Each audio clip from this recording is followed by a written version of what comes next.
Let's remember that vocabulary is more than individual words.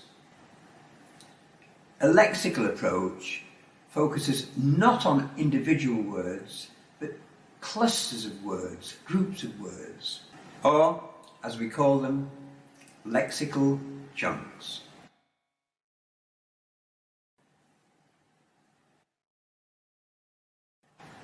Fixed expressions, semi-fixed expressions, collocations, phrasal verbs, or idioms.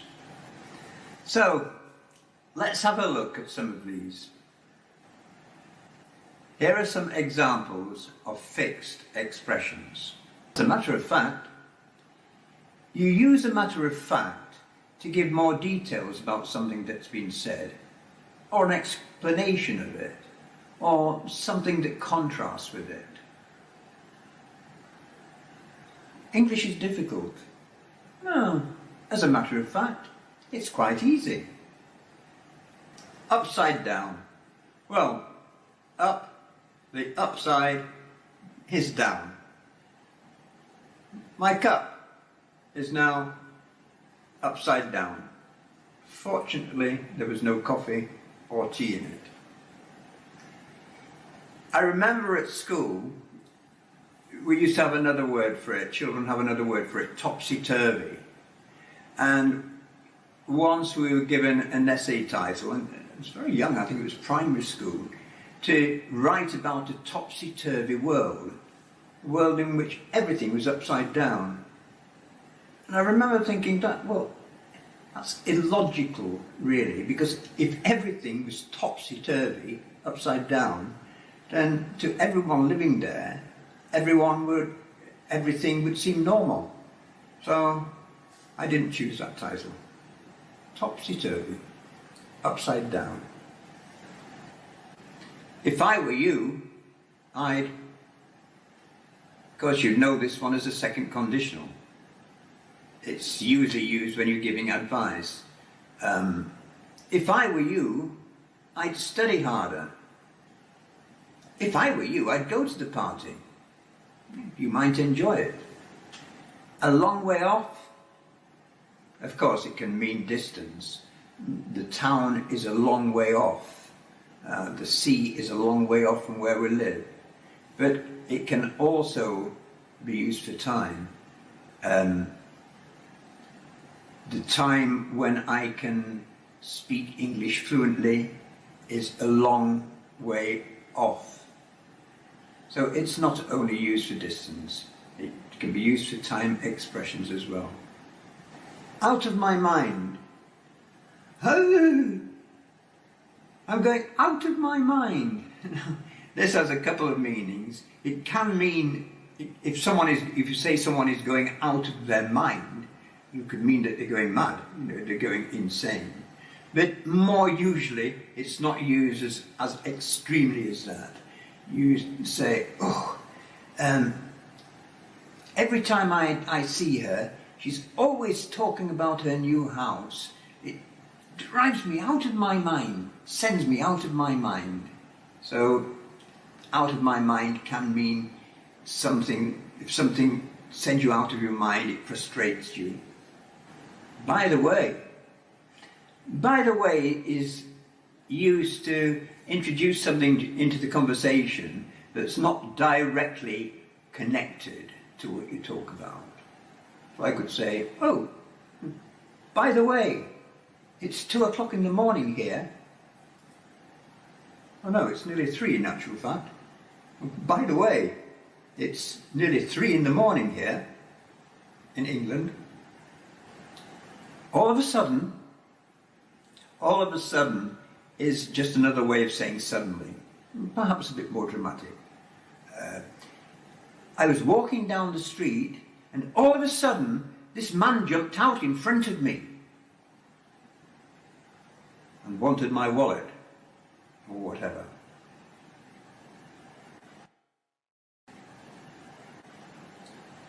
Not too bad, thanks.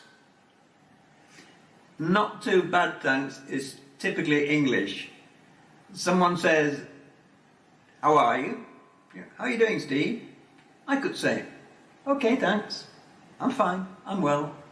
I can also say, not too bad, thanks. Not too bad, not too bad. Which basically means the same thing as I'm okay, I'm alright, I'm fine. You can extend not too bad, thanks to not too bad, thanks. Could be better, but not too bad. Thanks.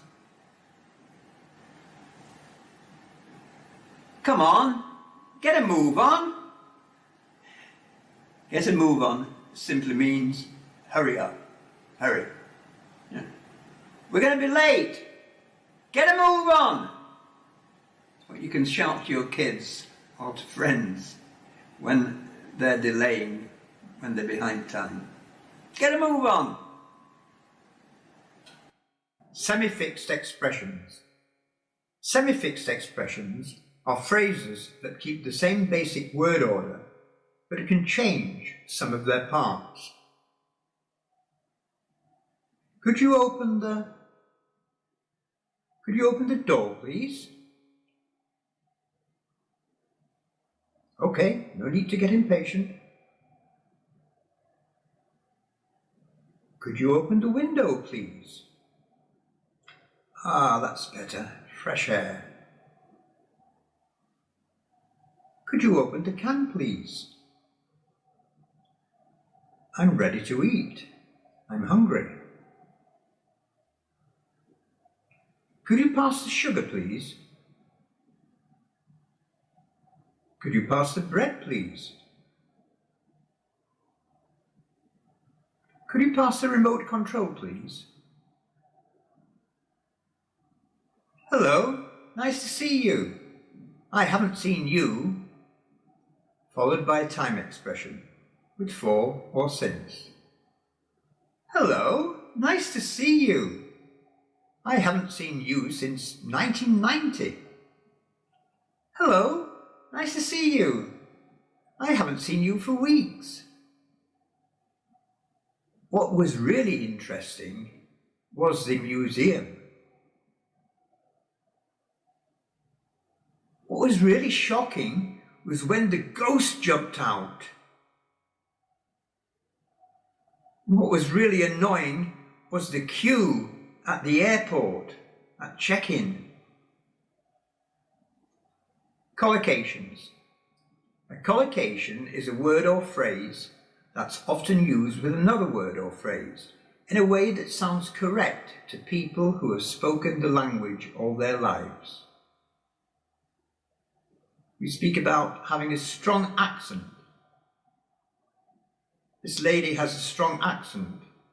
I think she's Italian, the way she's using her hands.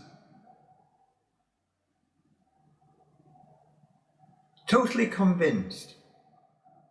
This lady is totally convinced that her plan for the company is the right one.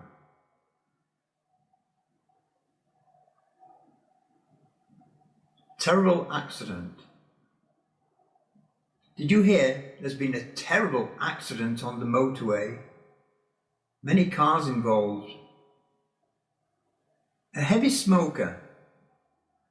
This man is a heavy smoker.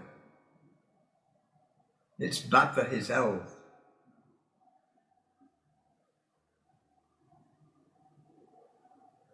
A golden opportunity. This lady has a new job. It's a golden opportunity. Great fun. We enjoyed the fun fair. It was great fun. We never say very fun. Great fun. Sick and tired has nothing to do with being sick. It means that you're angry and frustrated. This lady is sick and tired of having to phone up the company because the workman hasn't arrived. This poor girl's also sick and tired because her mother is always criticizing her. She doesn't want to hear. Knife and fork. We never say fork and knife, always knife and fork. Phrasal verbs. A phrasal verb is a phrase that consists of a verb with a preposition or adverb or both, the meaning of which is different from the meaning of its separate parts. It can be split, so I can say, I call up someone, meaning to phone, or I call someone up. To drop by is to call in to see someone. Head up. These climbers are heading up the mountain. They're going upwards. This man heads up a company. He's the chief executive.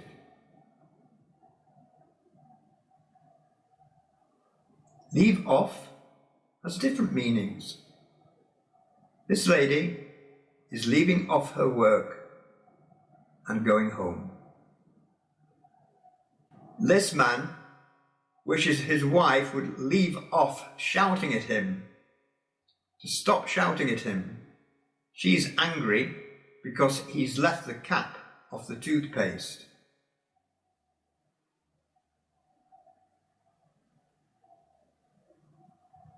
To grow out of. This girl has grown out of her jeans. They're too tight. The same with this lady. She's grown out of her jeans. It looks like she's put some weight on. These boys have grown out of playing video games. They're older now. Look down on. Of course, we can look down from our apartment, look down at the scenery below. Another meaning is to be superior, to feel superior, and look down on other people as not being as good as you, as being inferior.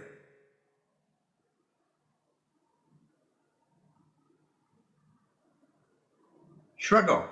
To shrug is to raise your shoulders. To shrug off is to say, oh, it's not very important. The problem is not very important.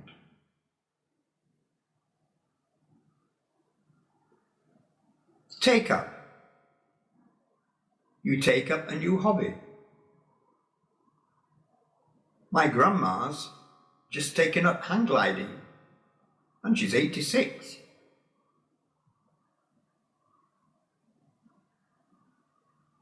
This couple have taken up jogging. They're thinking about entering a marathon next year. Switch off. Of course, we switch off the lights. We can switch off the television.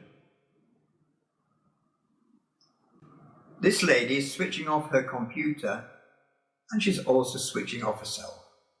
She's relaxing. She's becoming switched off. This guy seems switched off. He's not very with it about something, not very bright about something. He's not switched on. Unlike this professor and his students, they're very switched on about physics.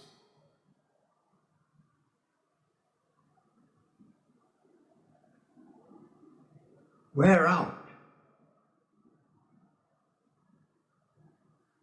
This man's socks are worn out.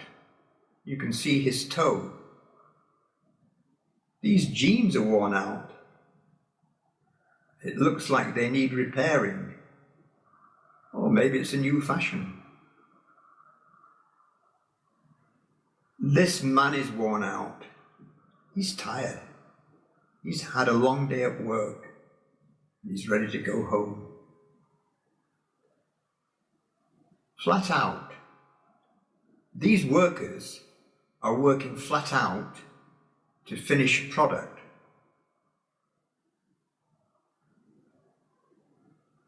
You can also drive flat out, meaning very fast, like this driver is doing.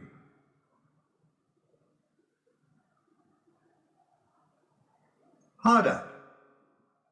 If you're hard up, you've got little money, or none at all.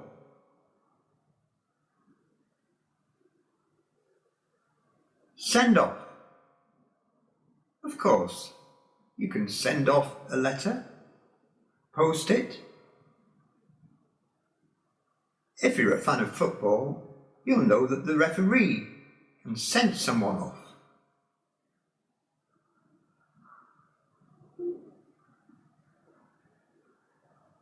Call off. Call off means to cancel. You may cancel a meeting. A show may be cancelled. This poor girl is sad because her fiancé has called off their engagement. Idioms. An idiom is a group of words in a fixed order that has a particular meaning that's different from the meanings of each word on its own. Now, some you can work out the meaning of, but others are really obscure and you just need to know them. Let's have a look at some. To make ends meet. To make ends meet means to pay for the things that you need to live. He's just lost his job and he's finding it hard to make ends meet.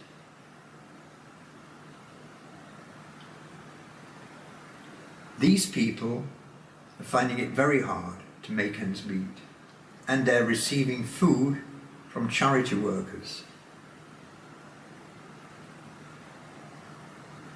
In contrast, we have make a bundle, which means to make a very large amount of money, especially by doing something very successfully.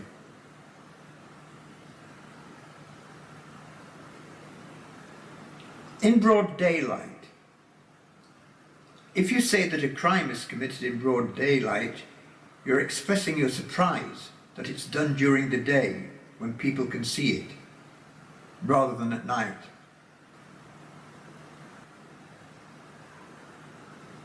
To look like $1 million. If you feel $1 million, or feel like $1 million, you feel very attractive and well dressed. Once in a blue moon. If we say that something happens once in a blue moon, we mean that it happens very rarely.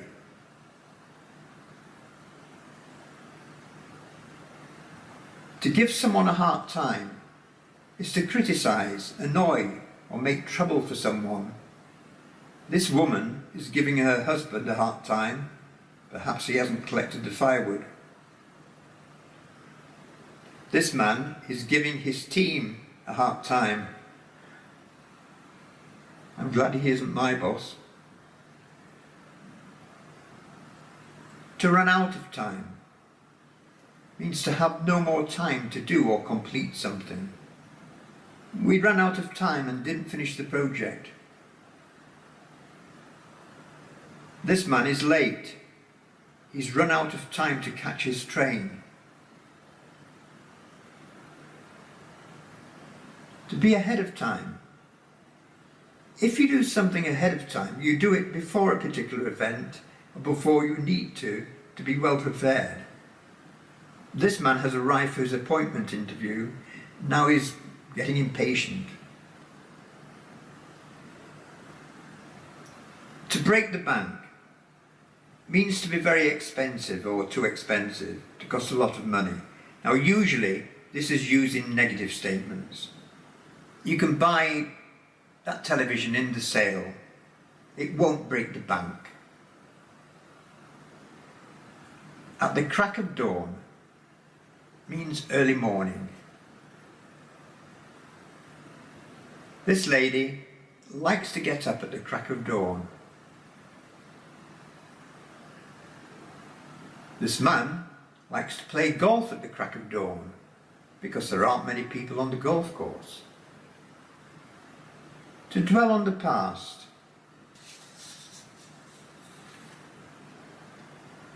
To dwell on the past is to think too much about a past event or events to the point where it upsets you. This lady is finding it hard to move on after her boyfriend left her. This poor woman keeps talking about the past to the point where her husband gets angry with her. Maybe she's talking about his past affair. To have the time of one's life means to enjoy oneself very much, to have lots of fun. This couple had the time of their life sailing. I can't really understand why he's wearing a tie. Perhaps he's just finished work. This girl's having the time of her life skydiving. I hope her parachute will open. To live beyond one's means to spend more money than one can afford to spend. The family who bought this house can't really afford it. They're living beyond their means. This man is buying a car to impress his girlfriend. He can't afford it. He's living beyond his means. Pressed for time.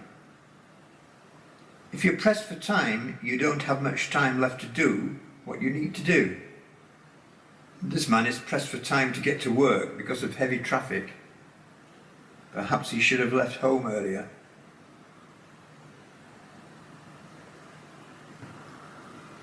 To go Dutch. To go Dutch has nothing to do with the people from the Netherlands, Holland, who are called Dutch. They're Dutch people.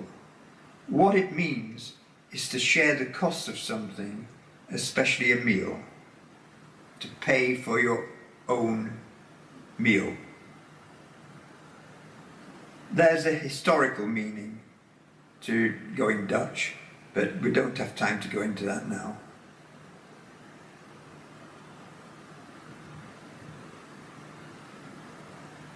Cheapskate. A cheapskate is a stingy person. Stingy means mean, who doesn't like spending his or her money.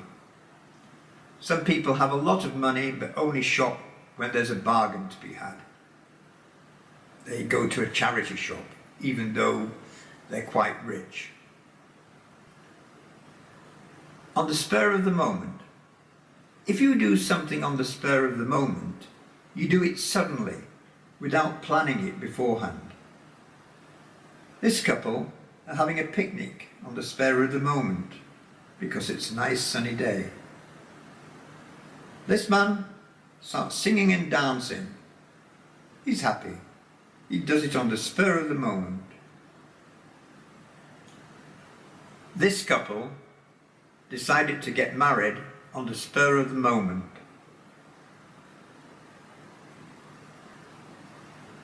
To go with the times means to change, move on, to become more modern, because attitudes or fashions are changing.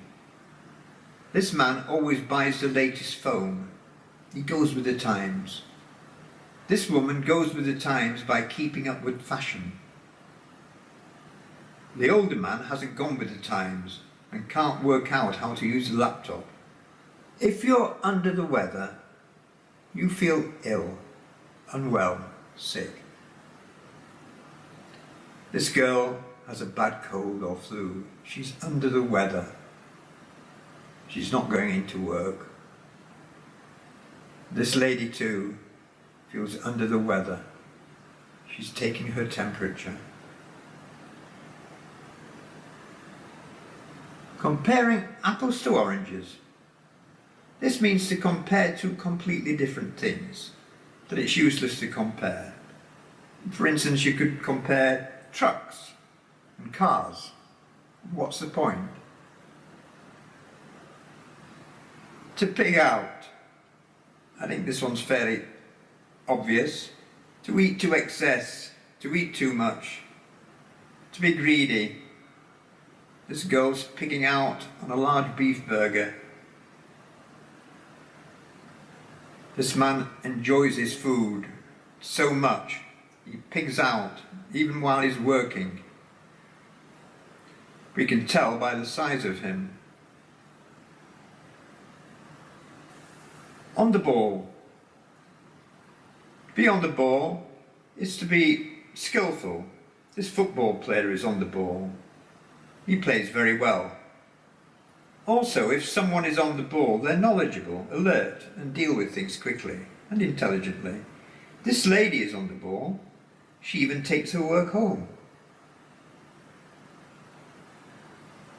This scientist is on the top of her job. She's really on the ball. It's raining cats and dogs. Now, this is an English idiom that most people know, and it's not one which I ever use. I'd be more likely to say it's pouring with rain, it's pouring, or it's throwing it down.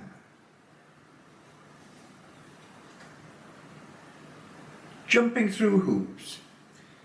This comes from the circus, when animals, lions and tigers were made to jump through hoops. We don't have lions or tigers, we have these two girls doing it.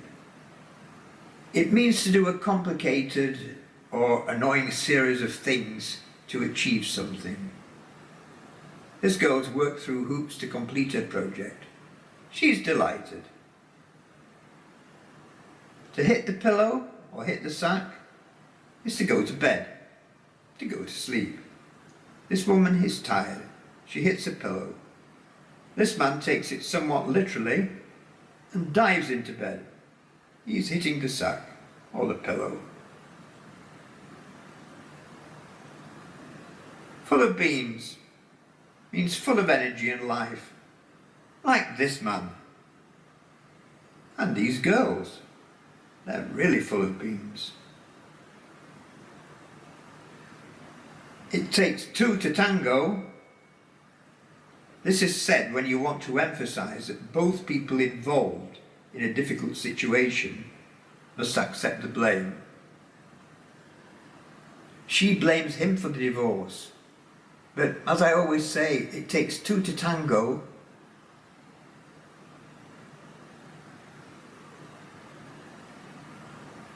Bat out of hell means moving extremely fast.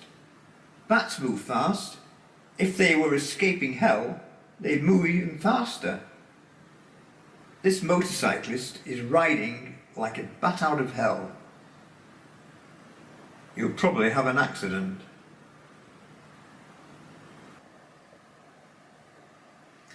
So, thanks for watching. I hope you've enjoyed the video. Do hit the subscribe button and please feel free to ask any questions in the comments section. You can also join my private Facebook group and subscribe to my website for more information and for lessons. The details are below. You can download a free PDF of all the expressions I've used in this video, and here is the link. So, until next time, bye from me. Bye for now. Cheers.